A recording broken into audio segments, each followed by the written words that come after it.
Sa mga nagdaang kabanata ay natuwa nga si Xiao Chen dahil sa sinabi ni Black na magsanay na muna sila. Kaya naman agad silang nag-teleport patungo sa Eternal Mansion upang doon magsanay. Samantala inilipat ang eksena sa Jigao Hall ni Li Yunfei, na kung saan nandito na si Li Yunfei at naramdaman din niya ang pagbabalik ng antas ni Xiao Chen. Kaya naman kanyang sinabi na nalampasan mo na ba ang ika-9 na antas ng Ancient Quenching Technique. Dagdag pa niya habang nahihirapan dahil sa kanyang pinsala na mas mabilis pa sa inaasahan niya ang pagbalik ng antas ni Xiao Chen. Agad din siyang tumayo at natuwa siya dito kaya naman kanyang sinabi na mahusay ito brother, at hihintayin niya ito na hanapin siya. Samantala ibinalik ang eksena kay na Xiao Chen na kung saan nabugbog ni Xiao Chen si Black sa kanilang pagsasanay. Sinabihan din siya ni Xiao Chen na hindi muna ito magagawa na makabawi pa. Agad naman siyang tumayo at kanyang tinanong si Xiao Chen na kung paano ito naging makapangyarihan. Dagdag pa niya na kung dahil ba ito sa ika-9 na antas, tinanong din niya si Xiao Chen na kung bakit hindi man lang din niya masira ang depensa nito sa labanan sa pagitan nilang dalawa sa sandaling ito. Ngunit hinawakan naman siya ni Xiao Chen sa ulo at sinabihan na maging mabait lang at huwag mawalan ng lakas ng loob. Dagdag pa ni Xiao Chen na hindi ba't siya din ang bumasag sa depensa nito. Ngunit nainis naman si Black sa sinabi ni Xiao Chen. Kaya naman agad siyang naglakad palayo at hindi niya ito pinansi. Nagtaka naman si Xiao Chen kung bakit nalungkot si Black. Habang nalulungkot ay iniisip niya ang naging laban nilang dalawa kanina na binugbog lang siya ni Xiao Chen. Ngunit tinawanan lang naman siya ni Xiao Chen dahil sa alam niya kung bakit nalungkot ito. Agad din niya itong inilagay sa kanyang ulo at sabay niyang sinabihan na umalis na sila at maghanda na hanapin si Li Yunfei. Natuwa naman si Black dito kaya naman masaya niya na itong sinang-ayunan. Makalipas pa ang ilang sandali ay nag-teleport sila sa kaharian ng Xuanji. Habang pinagmamasdan din ni Xiao Chen ang array ay kanyang nasabi na ang teleportation array na nirify ni God of Tools ay talagang kapaki-pakinabang. Nagsaad naman si Black na ito ay talagang napakamaginhawa. Gamit ang teleportation array na ito, halos malaya kang makakagalaw sa upper 3 realms. Ngunit sinabihan naman siya ni Xiao Chen na hindi ito kasing dali ng sinabi mo. Dahil ang prinsipyo ng teleportation array na ito ay kapareho ng sa isang malaking teleportation array. Dagdag pa ni Xiao Chen na nakarating lamang sila dito dahil naghanda ng teleportation point dito ang Artifact God. Bukod pa rito, ang enerhiya na kinakailangan para sa isang solong teleportasyon ay napakalaki, kaya hindi madaling gumalaw ng malaya. Nagtanong naman si Black na kung ito na ba ang kaharian ng Xuanji. Napagtanto din ni Black ang pakay ni Xiao Chen kaya naman tinanong din niya ito na kung hahanapin na ba nito ang Heavenly Emperor. Kinumpirma naman ito ni Xiao Chen, at kanya ding sinabi na dahil sinasabi ng lalaking ito na siya ang Heavenly Emperor, ay kailangan natin siyang makita. Tsaka, malapit niya ng labanan si Li Yunfei, at ang pagpapanatili sa taong ito ay magiging isang nakatagong panganib. At ito ay dapat na ang Soul Sism Forest, dumadaan dito ang tanggulan ng Heavenly Emperor. Matapos din ang kanilang pag-uusap ay kanya nang sinabi kay Black na magtungo na sila doon. Samantala inilipat ang eksena na kung saan makikita ang Heavenly Emperor kasama ang kanyang strategist na si Dao Xuan. Naramdaman naman ng strategist si Xiao Chen kaya naman kanya itong sinabi sa Heavenly Emperor. Nagsaad naman ang Heavenly Emperor na dahil nandito na rin naman siya, ay tatalunan ko siya sa totoo lang. Bahagya namang nag-alala ang kanyang strategist ngunit hindi niya ito magawang sabihan. Kaya naman nanahimik na lamang siya at naghintay sa sasabihin ng Heavenly Emperor. Nagsalita naman ang Heavenly Emperor na Body Cultivator Supreme, narito ang isang ito, naghihintay para sa iyo.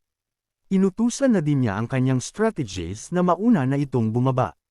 Na agad naman niyang sinunod.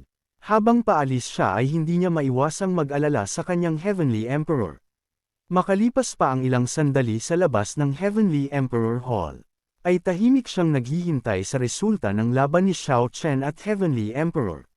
Ngunit nagulat naman siya nang maramdaman niya ang isang nilalang na dumating at agad siyang tinawag nito. Agad naman niya itong nilingan upang kumpirmahin kung ito ba ang envoy sa labas ng domain. Nang makumpirma niya ito ay agad siyang nagbigay ng pugay dito. Ngunit nagagalit namang sinabi ng envoy na binaygo siya ni Dao Xuan. Nang makita naman ni Dao Xuan na nagagalit ang envoy ay nabahala siya dito. Kaya naman agad siyang lumuhad at nakiusap na kung maari ay pakalmihan lamang ng envoy ang kanyang galit. Ngunit sinabihan naman siya ng envoy na ginamit niya ang pinakamataas na kapangyarihan sa labas ng domain para tulungan kang maputol ang tanikala ng langit at lupa sa mahiwagang kaharian. Dagdag pa ng envoy na hindi din siya nakialam sa lahat ng sumunod. Mayroon lang siyang isang kinakailangan para dito nabuksan ang pinto sa labas ng domain. Ngunit bakit parang binabaliwala lang ito? Humingi din siya ng eksplanasyon para sa mga abiryang nangyayari. Nakikusap naman si Dao Xuan na bigyan pa siya ng oras, at tiyak na bibigyan niya ito ng kasiya siyang sagot. Dagdag pa niya habang napapangiti na ang kanyang plano ay palaging misensinang ipinatupad. Nang makita niya ang kumpiyansa ni Dao Xuan ay sinabihan niya ito na dahil iyon ang kaso, bibigyan kita ng isa pang buwan, kung hindi mo pa rin mabuksan ang pinto sa labas ng domain. Bago din umalis ang envoy ay kanyang sinabihan ito na alam naman nito ang kahihinatnan kung sakaling hindi nito magawa ang plano. Napangiti naman si Dao Xuan habang kanyang sinasang ayunan na alam niya ito. Nang marinig ng envoy ang sinabi ni Dao Xuan ay umalis na ito. Napangiti ng malademonyo si Dao Xuan at kanyang sinabi na sayang ang lahat. Dagdag pa niya habang kanyang sinasabi sa Heavenly Emperor na isa lamang itong perasong chess sa kanyang kamay. Idinagdag din niya na ngayon, sana ay matalo mo si Xiao Chen o mapinsala ng husto. Agad na din siyang umalis upang maghintay na lamang sa resulta ng laban ni Xiao Chen at Heavenly Emperor. Inilipat ang eksena sa labas ng domain na kung tawagin ay extraterritorial. Sa loob ng kuweba ay makikita ang apat na nilalang. Habang ang envoy naman ay nakabalik na din at nagmamadaling pumasok sa loob upang iulat ang kanyang trabaho. Nang makapasok ang envoy ay agad siyang lumuhad at nagbigay ng pugay sa apat na nilalang. Agad naman siyang tinanong ng matandang tigre na kung kamusta na ang usapin patungkol sa kanilang plano. Pinagpapawisan namang sumagot ang envoy na 1 buwan, hanggat sumapit ang 1 buwan ay siguradong mabubuksan na ang pintuan. Naging seryoso naman ang matandang tigre nang kanya itong marinig. Nagsaad naman ang Red Armor na ang Young Master ay malubhang nasugatan kamakailan upang subukan mabuksan ang pintuan sa labas ng domain. At ang taong nanakit sa kanya ay tinatawag na Li Yunfei, na kilala bilang pinakamalakas na tao sa 3 kaharian. Bukod pa rito ang ating 4 kings ay nawasak lahat sa kamay ni Li Yunfei. Nagbigay naman ng pahayag ang lilang ahas na parehong natalo si Li Yunfei at ang Young Master. Sa panahong ito, dapat nating buksan ang pinto bago pa man gumaling ang Young Master. Sinang-ayunan naman ito ng Red Armor na hindi na ito masama kung bubuksan muna ng Young Master ang pinto, hindi may isip ang kahihinatnan. Dagdag pa niya na kaya kayong tatlo, napagdesisyonan kung pumunta doon ng personal. Nang marinig ito ng puting ibon ay nagulat siya dito sa naging desisyon ng Red Armor. Na kahit ang matandang tigre ay ganon ang naging reaksyon. Tinanong naman ng lilang ahas ang Red Armor na kung alam mo ba na kung personal kang pupunta, 1 taon na lang ang natitira sa iyong buhay. Napabuntong hininga naman ng Red Armor nang marinig niya ang sinabi ng lilang ahas. Ngunit kanyang sinabihan ang lahat na tumatakbo ang oras kahit 1 taon na lang ang natitira sa buhay mo. Kailangan nating lumaban ng husto, kayong tatlo, pagkatapos kong umalis, sana ay maalagaan siya ng lahat. Naging seryoso ang dalawa sa mga iminungkahi ng Red Armor. Ngunit ang puti ibon naman ay samasang ayon siya dito. Sandaling ibinalik naman bang eksena sa Soul Season Forest, na kung saan patuloy na tumatakbo ang dalawa patungo sa bulwagan ng Heavenly Emperor. Nagbigay naman ng pahayag si Black na ang Soul Season Forest na ito ay talagang madilim. Sinabihan naman siya ni Xiao Chen na ng Soul Season Forest ay puno ng nakakatakot na miasma. Na kahit na ang ordinaryong kataas-taasang nilalang ay madaling maaalis ng miasma at makagawa ng mga guni-guni sa ilalim ng kawalang ingat. Dagdag pa niya na itong si Yan Luo ay nagbago ng ulo at apelyido, ngunit sa huli ay hindi na siya nakaakyat sa entablado, pagkatapos magtatag ng sariling kuweba sa Soul Season Forest, makikita ang isang sulyap. At nang matapos din ang maikli nilang pag-uusap ay sinabihan niya na si Black na magpatuloy na sila. Ngunit sandali namang natigilan si Xiao Chen nang may mapansin siya. Kaya naman bahagya silang tumigil sa kanilang pagtakbo. Dito ay bumungad sa kanila ang isang lagusan na naglalabas ng aura na nagmula sa labas ng domain. At ilang sandali pa ay lumabas dito ang isang nilalang. At hinarap silang dalawa na parabang gusto sila nitong pigilan na magpatuloy. Tinanong naman ni Black si Xiao Chen na kung ito ba ay isang ilusyon. Ngunit hindi naman ito ang pakiramdam ni Xiao Chen. Kaya't kanyang sinabi kay Black na hindi, dahil ang aura ng extraterrestrial ay hindi magiging ilusyon. Sinabi naman ng nilalang kay Xiao Chen na parang amoy nito ang hari ng mundo. Ngunit nagtataka siya na kung bakit, dahil hindi naman siya si Li Yunfei. Ang nilalang na ito ay ang Red Armor na isa sa 4 na general ng White Bone Dragon. Nagpakilala naman ang ating bida na siya ay si Xiao Chen. Nang marinig ni Red Armor ang pangalan ng ating bida ay napaisip siya na kung bakit ganun dahil sinundan naman niya ang pabango ng kaharian at ipinadala ito dito. Ibig sabihin lamang ba nito ay lumaban din ang taong ito sa hari ng kaharian? Ibinaling naman niya ang kanyang tingin kay Black at kanyang sinabi na kung sino ang lumabas ay ganun din ang kahihinatnan. Nainas naman si Black sa sinabi ng Red Armor kaya naman kanya nasabi na napakatapang naman nito. Kasabay nun ay agad siyang sumugod ng walang pag-aalinlangan. Nabahala naman si Xiao Chen kaya naman kanyang pinigilan si Black. Ngunit huli na dahil nakalapit na si Black sa Red Armor at gumawa agad ito ng kanyang atake.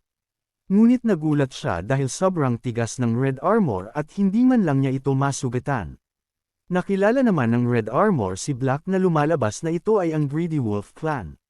Matapos niyang magsalita ay naglabas siya ng kanyang aura.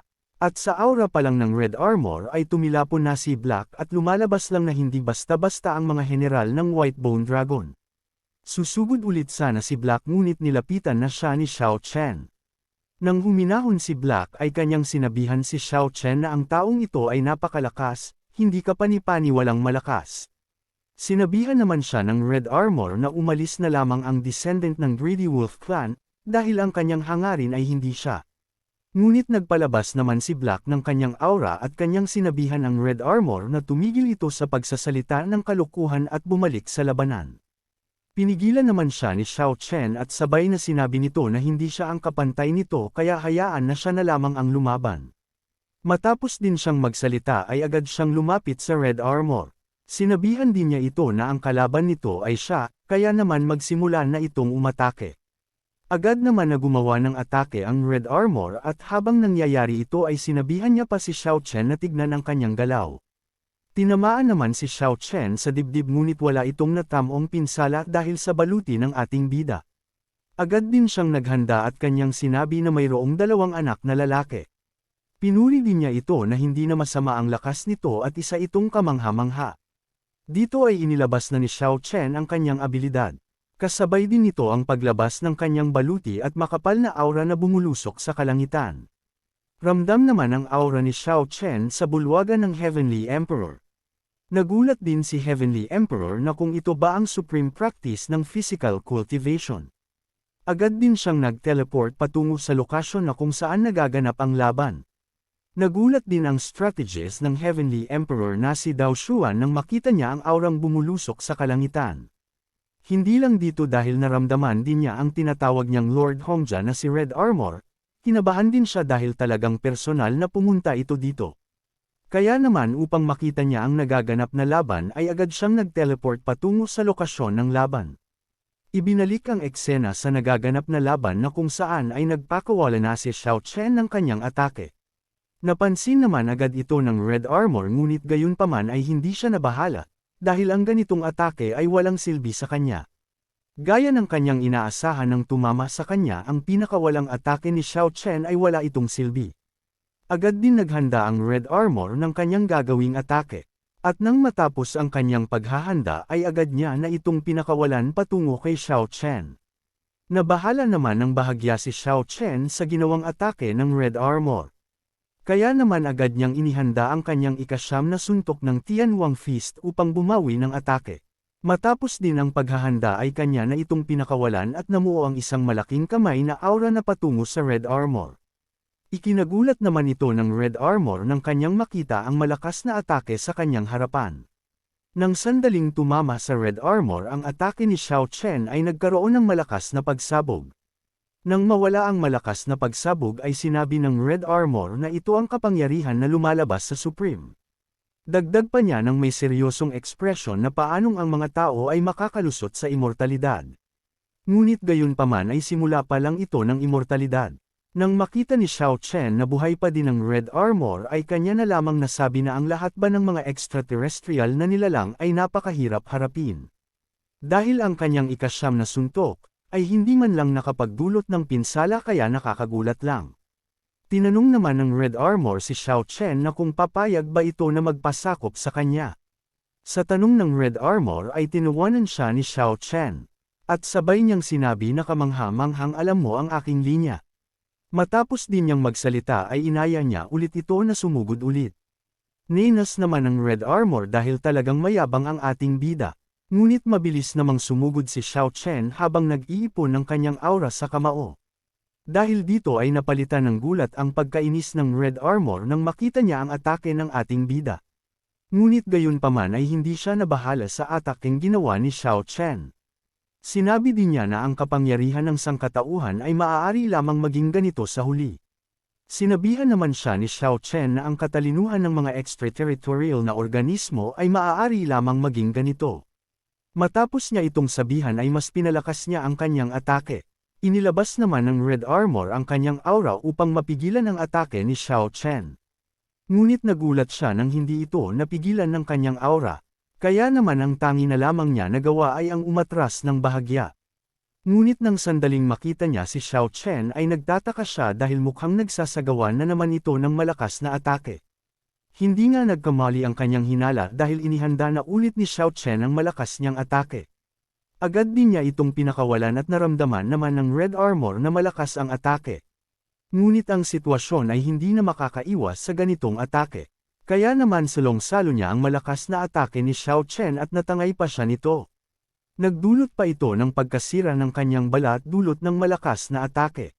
Subalit hindi pa tapos ang atake ng ating bida dahil sa inihanda na naman niya ang kanyang atake na ikasyam na suntok ng Tianhuang Fist. Matapos din ang paghahanda ay agad niya na itong pinakawalan. Napasigaw na lamang ang Red Armor sa lakas ng atake ni Xiao Chen na nagdulot pa ng pagkasira ng kalupaan. Ngunit nagpatuloy pa ang malakas na atake ni Xiao Chen na umabot pa sa puntong gumawa ito ng malaking butas. Matapos ang malakas na atake ay agad na bumaba si Xiao Chen upang tignan ang Red Armor habang makikita ang makapal na usok. Sinabi din ni Xiao Chen na nakatagpo na din siya ng bug sa labas ng kanyang domain dati, at pagdating dito ay may pagkakahawig ito sayo. Ang kaibahan lang ay minsan hindi ko ito nagawang patayin, ngunit ngayon ang katapusan mo ay kamatayan lamang. Makikita naman sa katawan ng Red Armor ang malaking pinsala sa katawan nito. Tinanong naman ng Red Armor si Xiao Chen na paano mo mailalabas ang gayong kapangyarihan noong una kang pumasok sa immortalidad. Hindi naman siya sinagot ni Xiao Chen sa kanyang tanong. Napabuntong hininga na lang ang Red Armor dahil dito, ginamit din niya ang kanyang abilidad upang mawala ang malaking pinsala sa kanyang katawan. Ilang sandali pa ay parang walang nangyari sa ginawang atake ni Xiao Chen dahil sa bumalik lang sa dati ang katawan nito. Mabilis din siyang lumapit kay Xiao Chen habang naiinis siya dito. Inihanda naman ni Xiao Chen ang kanyang paa upang gamitin pang atake. At nang sandaling makalapit ang Red Armor ay agad niya itong inatake at dahil dito ay napasigaw na naman ang Red Armor. Sa lakas din nito ay tumalon pa siya ng malayo at nagtataka siya na kung bakit may ganitong lakas ang sangkatauhan. Dahil nakarating ka na sa part na ito ay inaanyayahan kita na pindutin ang like at mag-subscribe at i-on ang notification bell. At kung gusto mo naman na suportahan ng matindi ang bidang hangal na ito ay maaari mo ding pindutin ang super thanks sa ibaba para mas lalong ganahan ang hangal na ito. Maraming salamat mga bida. Ngunit hindi pa man siya makakabangon ay naghanda na ulit ng pag-atake si Xiao Chen. Nang sandaling tumama din ito sa katawan ng Red Armor ay gumawa ito ng malakas na impact. Sinabihan din siya ni Xiao Chen na mga extraterritorial creatures ay ganito na lang na walang magawa, at lumalabas din na parang tama ang hula niya. Dagdag pa ni Xiao Chen na ang iyong makapangyarihang katawan ay umaasa lamang sa baluti sa iyong katawan. Sinabihan din niya ang Red Armor na ipapakita niya din ang kanyang baguhang kasanayan. Matapos magsalita ni Xiao Chen ay kanya nang pinakawalan ang kanyang atake na nagmamula sa kanyang mata. Napasigaw na lamang ang Red Armor sa lakas ng atake ni Xiao Chen na parabang mahahati na ang kanyang katawan. Nagpatuloy ang atake ni Xiao Chen at nagdulot ito ng malakas na pinsala sa kalupaan. Na kahit si Black ay gumawa din ng kanyang barrier upang hindi tamaan sa atake ni Xiao Chen. Tinanong din niya si Xiao Chen na kung anong paraan ang ginagamit nito. Ipinaliwanag naman ni Xiao Chen na mga kasanayan sa baguhan sa ikatlong banal na kapangyarihan ng mata ng Wild Gods ay maaaring patuloy na makaipon ng kapangyarihan at sumabog ng sabay-sabay.